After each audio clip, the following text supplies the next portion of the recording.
In our previous video, we considered the final years of Louis XIV and the difficult legacy that he bequeathed to his successor, his great-grandson, Louis XV. Louis's final years were deeply unhappy, scarred by the interminable War of the Spanish Succession, his squabble with the Parlement over the issue of unigenitus, and the deaths of a number of his closest relatives. Thus, the atmosphere at the Palace at Versailles became melancholic and moralistic in the years immediately leading up to Louis's death in September 1715, a far cry from the spectacle and energy of the late 1680s. As the Grand Monarch contemplated the fate of his immortal soul and lamented that he had loved war too much, it was evident to all that the Sun King's passing would inevitably raise a new set of questions for the French monarchy itself. The untimely death of the Dauphin and the King's eldest grandson meant that the next in line was merely a boy of 5 years old when he inherited the throne. A regency was therefore required, and the outstanding candidate for the role of regent lacked for nothing, save for one important thing: the blessing of the late king. Philippe, Duke of Orleans, is one of the most colourful figures in French history. He was the nephew of Louis XIV, and he forged an impressive reputation as a military hero. But he was also a confirmed atheist, and was seen as raffish and as something of a libertine. Although Louis's will made provision for a regency council, with the Duke of Orleans nominally at its head, under the influence of his mistress, the strict and pious Madame de Maintenon, Louis XIV had been persuaded by her to break Salic law and to legitimise his own sons, the Duke of Maine and the Count of Toulouse. And according to the king's will, it was they who would inevitably wield the most power under the terms of a regency, as they were effectively given command of the household troops and control over the young king's education. Politically astute and determined to claim what he saw as his rightful inheritance, Orleans wasted no time and acted quickly and decisively to manoeuvre himself into position to achieve his ambition to become the sole regent of France, ruling with complete authority until his 5-year-old charge was old enough to rule in his own right. Therefore, on the death of Louis XIV on September the 1st, Orleans met with the grandees and called a meeting of the Paris Parlement that convened the very next day, where he made an impassioned plea for them to disregard the wishes of the late king. I am convinced, therefore, that according to the laws of the kingdom and to the precedents established in similar circumstances, and likewise in accordance with the intention of the late king, the office of regent belongs to me. But I would not be satisfied unless to the many titles which can be mustered in my favour you add your votes and approbation, which will gratify me no less than the regency itself. But by whatever I may aspire to the regency, I venture to assure you, gentlemen, that I will deserve it through my zeal for the king's service and through my devotion to the public weal, being assisted chiefly by your counsel and by your wise remonstrances. I request them of you in anticipation. In response to this rousing speech, the Parlement refused to ratify Louis's will. Maine and Toulouse were duly sidelined, and Orleans got what he wanted. He became the sole regent, free to exercise complete royal authority on behalf of the young Louis XV. On closer inspection, however, it's clear that in promising to restore Parlement's right of remonstrance in exchange for his position, Orleans was entering into something akin to a Faustian pact. The self-important and self-serving Parlement needed little invitation to reassert their authority, and in restoring their right of remonstrance, Orleans was strengthening their constitutional pretensions in a move that would have significant ramifications for absolutist monarchy in the long term. Historians disagree as to whether this fateful compromise was a result of Orleans' naked ambition, or whether, for the future stability of the kingdom, Louis's will had put Orleans into an invidious position that had effectively forced him to take such decisive actions. but the long-term repercussions of Orléans' decision would have significant ramifications throughout the remainder of the 18th century. The more immediate issue for Orléans, however, was that owing to Louis's long and protracted continental wars, the crown was essentially in debt to the tune of 2 billion livres. As we've seen in previous videos, this perilous financial position was made worse by the fact that the vast majority of the nobility and the French clergy, the first two estates of the kingdom, enjoyed a set of social and economic privileges that included an exemption from direct taxation. Squaring this circle would become the overriding preoccupation of successive regents and financial ministers down to 1789. But reforming the fiscal system had just been made even harder by the fact that the privileged parlementaires were likely to wield their recently restored power of remonstrance to block any reforming endeavours that would force them to contribute greater revenues to the crown coffers than they had had to pay hither to this point. Thus, the crown would have to be creative in securing the type of revenues that were essential in order to stave off bankruptcy. This unenviable task fell to the colourful and infamous figure of John Law, a controversial but brilliant economist from Scotland. Law was effectively on the run when he met Orléans in one of Paris's more notorious gambling dens.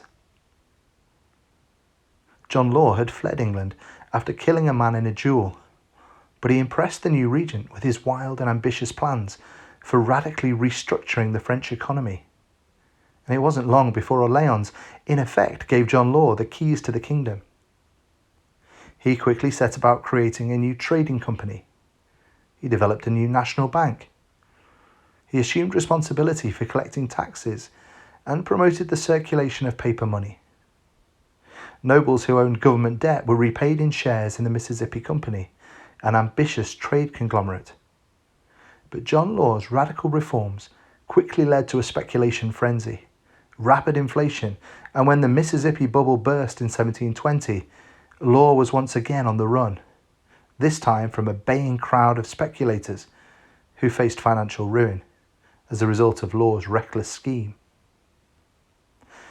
The John Law fiasco undoubtedly damaged the reputation of the regent, but for the French crown, the long-term consequences of his attempt at reform were even more severe. Having had their fingers burned, the privileged nobles were unwilling to embrace any reform projects in the sphere of finance right up until the Revolution. Thus, while the British continued to prosper throughout the 18th century, thanks in part to the creation of the Bank of England and to the emergence of a successful limited monarchy with an increasingly prominent parliamentary system, the French monarchy remained trapped within an anachronistic system of privilege from which it proved unable to escape. When Orléans died, probably as a result of alcoholism, in 1723, he was little mourned by the French people. But he had had the perspicacity to recognise the fundamental flaws within divine right absolutism, and he at least demonstrated the resolve to tackle them. Looking at the 18th century as a whole, if Orléans had at least tried and failed, it might be said that the other leading political figure of the time, the elderly Cardinal de Fleury, failed to try. Louis XV was 13 years old when Orléans died, which necessitated another period of regency, and for 2 years it was another prince of the blood, the Duke of Bourbon, who was tasked with steering the monarchy into clearer waters. Bourbon's time in charge was dominated by two fateful decisions, which were to have important consequences for the French monarchy, and which effectively brought his own nascent political career to a premature end. The unfortunate series of deaths at the opening of the 18th century had left the Bourbon dynasty in a fragile position, so the Duke of Bourbon made it an immediate priority to secure Louis XV a wife as soon as possible. Although the 15-year-old king had been betrothed to the Spanish Infanta, the fact that she was 10 years his junior meant that such a marriage would not herald any immediate prospect of dynastic security. Thus, Bourbon turned his attention to the second tier of European powers and landed on Maria Leszczyńska, daughter of Stanislas Leszczyński, the recently dethroned Polish king. Such a match brought the heirs and spares that were required to secure the Bourbon dynasty over the long term. In fact, Maria Leszczyńska had 10 children in the first 9 years of marriage. But such a marriage did little ultimately for the prestige of the monarchy. More serious for Bourbon was his suspicion that the young king was growing too close to his political rival, Cardinal André Hercule de Fleury. Bourbon was right to be paranoid, and his attempts to reduce the cardinal's influence over Louis XV led to his own exile in 1726.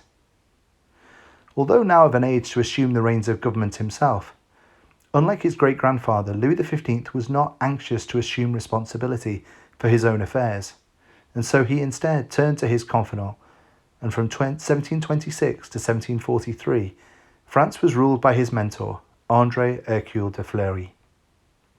Fleury assumed the title of Cardinal Minister at the venerable age of 73, and nobody could have predicted in 1726 that he would effectively govern the French kingdom for the next 17 years. Fleury's period of ascendancy has often been called the Golden Age of Fleury, and in light of subsequent events, it's easy to see why historians have been quick to praise his even-handed and measured approach that led to a period of relative stability and prosperity. Fleury's predilection for peace over war certainly gave the state finances an opportunity to recover, and his time in office saw the emergence of great infrastructure programs, such as the creation of France's impressive canal network.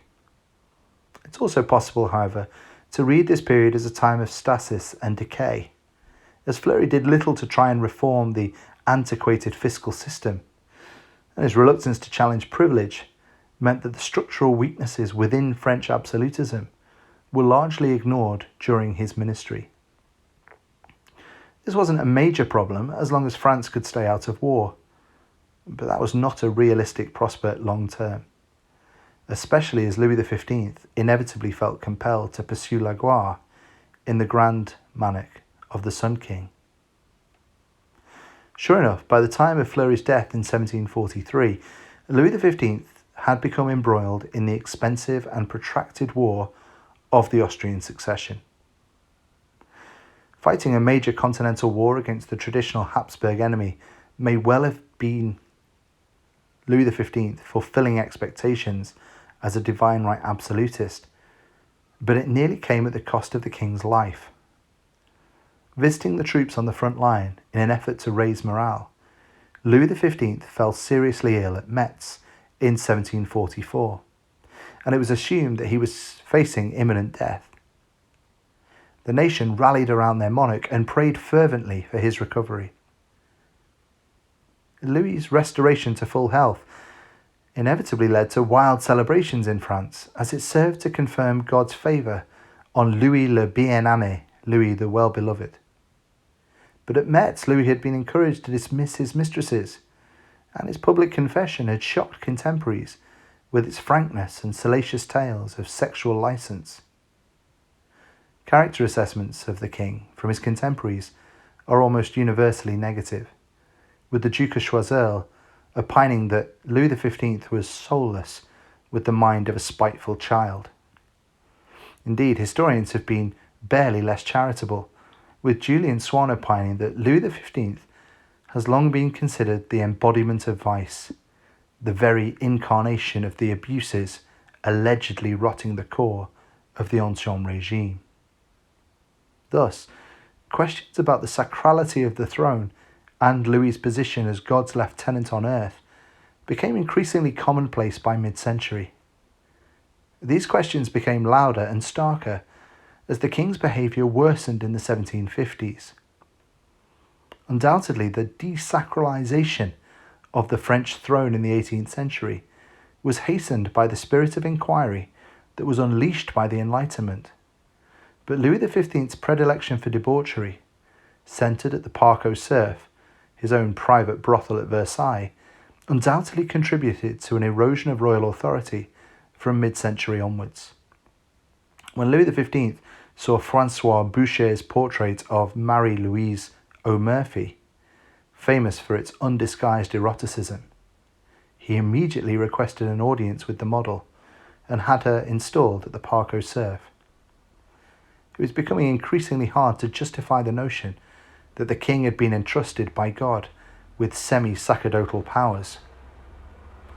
Unsurprisingly, the War of the Austrian Succession also brought pressure on the public purse, and it was Machaut who was entrusted as finance minister with the unforgiving job of trying to square the circle of privilege.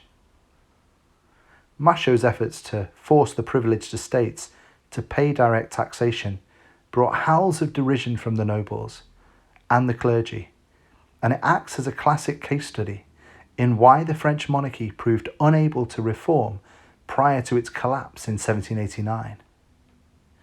Had Louis XV backed his minister to deliver enlightened reform by forcing the privileged elites to swallow the vingtième, then the French monarchy might have been placed on a more even keel. But, facing pressure from the French clergy, who threatened to withhold the sacraments if the tax was not abandoned, Louis XV bowed to public pressure and forced Machaut to abandon fiscal reform. This would prove a significant turning point in the history of the French monarchy. For, as Julian Swann observes, had the king stood firm, it's nearly certain that his name would have joined the others in the pantheon of enlightened absolutists. Instead, a golden opportunity was lost, and it's hard to escape the idea that Louis XV felt compelled to honour the privileges of the elites at court because he was operating within the legacy of Louis XIV, and key compromises with the first two estates over their fiscal privileges had long formed the cornerstone of French absolutism. Although Louis XV has been characterised as foolish and self-serving, allowing absolute monarchy to atrophy and become sunk in vice, he at least saw the potential long-term effects of resisting reform, observing pointedly, "Après moi, le déluge." Yet it could be argued that Louis XV was damned if he did and damned if he didn't. Although he's been rightly criticised for his desacralisation of the French monarchy and his failure to support Machaut's attack on privilege, when it came to foreign policy, Louis XV did take a more enlightened line, and he ultimately paid dearly for it, with the French people left indignant and angry at their king's decision to forfeit the gains made during the War of the Austrian Succession at the Treaty of Aix-la-Chapelle in 1749. Historians agree that restoring the antebellum status quo by exchanging territories in Central Europe with valuable spice islands abroad was a pragmatic and sensible policy with long-term economic benefits. But to a French people who'd been raised on a diet of la gloire, it appeared that French blood and treasure had been sacrificed in vain. Indeed, notions that the king was increasingly seen by the late 1740s as weak and feeble are confirmed by police reports that recorded that the childish insult, "You're as stupid as the king's piece," had become commonplace on the streets of Paris by mid-century. Louis XV certainly lacked the temperament to rule as his great-grandfather had done, and it's evident that his immorality and indecision cost the monarchy dearly in the 18th century. But it's worth remembering that the context in which he was operating was very different from the time of Louis XIV.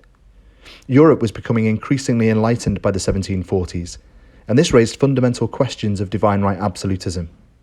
Whilst other European contemporaries set about reconceptualizing their rationale for rule in accordance with the prevailing zeitgeist, Louis XV seemed trapped in maintaining and upholding divine right absolutism by the legacy of his predecessor. And it's to the Enlightenment that we will turn next. As always, please feel free to leave any questions or comments below the line, and thanks for watching.